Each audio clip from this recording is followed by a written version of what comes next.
Hello बच्चों, कैसे हैं आप सब। स्वागत है आप सभी का फिजिक्स बाय मास चैनल पर। बच्चों, हम सभी HCV सर द्वारा लिखी गई कॉन्सेप्ट ऑफ फिजिक्स जो किताब सर ने लिखी है उसे लाइन बाय लाइन स्टडी करके फिजिक्स समझने की कोशिश कर रहे हैं। आज बच्चों समय है chapter 5 Newton's laws of motion में next article Newton's third law of motion समझने का। इससे पहले हम लोग अलग अलग आर्टिकल सीख चुके हैं। फर्स्ट लॉ, सेकंड लॉ क्या है और उसकी एप्लीकेशन किस तरह से की जाए, ये सब चीजें हम सीख चुके हैं।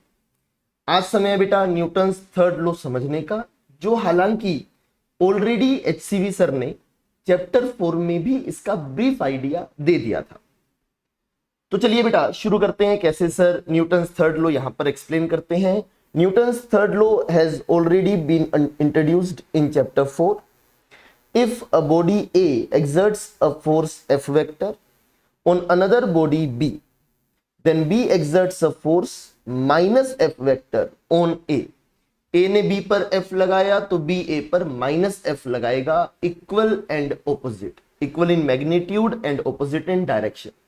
एक्शन रिएक्शन पेयर बेटा यहां पर बनता है, जितना फोर्स A लगाएगा पलटकर उतना ही फोर्स B लगाएगा।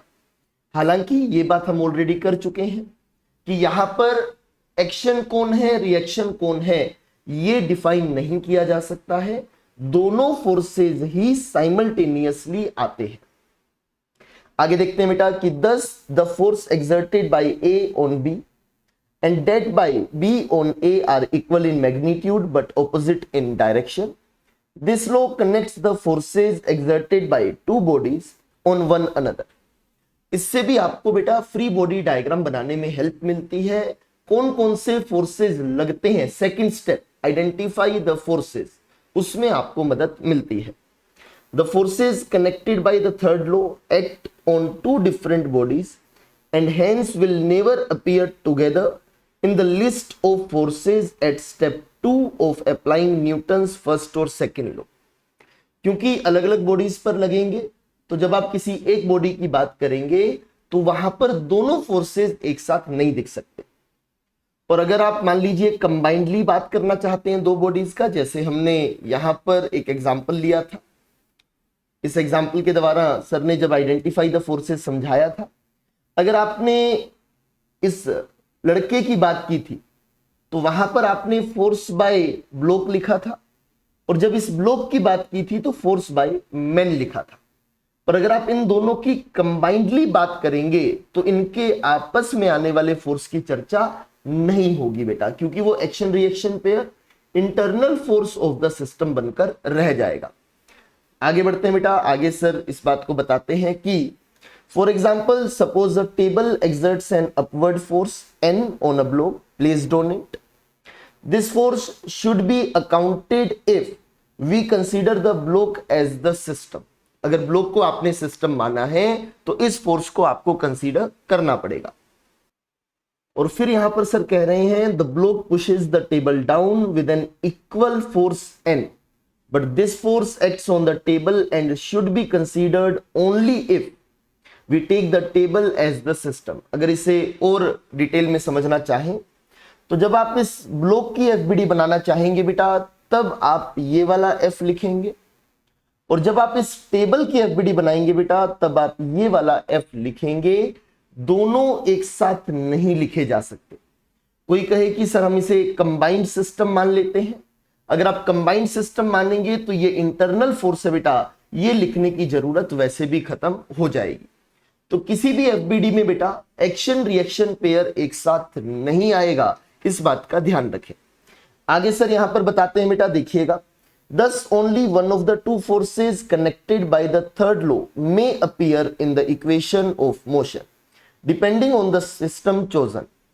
M is यहाँ पर the force exerted by Earth on a particle of mass M is mg downwards, and therefore by the particle on the Earth is mg upwards.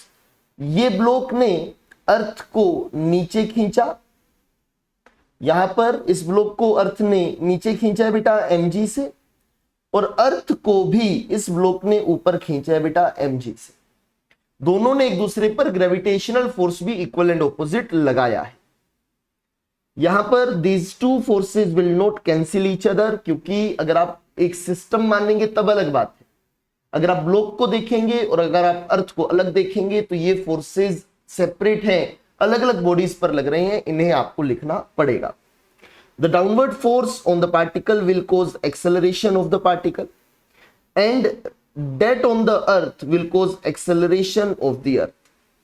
कितना बड़ा generate करेगा वो अलग बात है, बट दोनों पर फोर्स लग रहा है, दोनों को एक्सेलरेशन मिलेगा, ये तय बात है कि एक ब्लॉक अगर नीचे गिर रहा है हवा में, एक ब्लॉक अगर, एक पार्टिकल अगर नीचे गिर रहा है तो अर्थ की तरफ आ रहा है, तो बेटा अर्थ भी इस ब्लॉक की तरफ जाएगी, क्योंकि एक्शन रिएक्शन पेयर है। बट हाँ, यहां पर यह बात जरूर है कि वो एक्सेलरेशन आएगा वो कितना बड़ा होगा, ये क्वेश्चन हो सकता है, क्योंकि फोर्स mg आएगा divide by mass of earth, this will be the acceleration of earth which will be approximately equal to 0।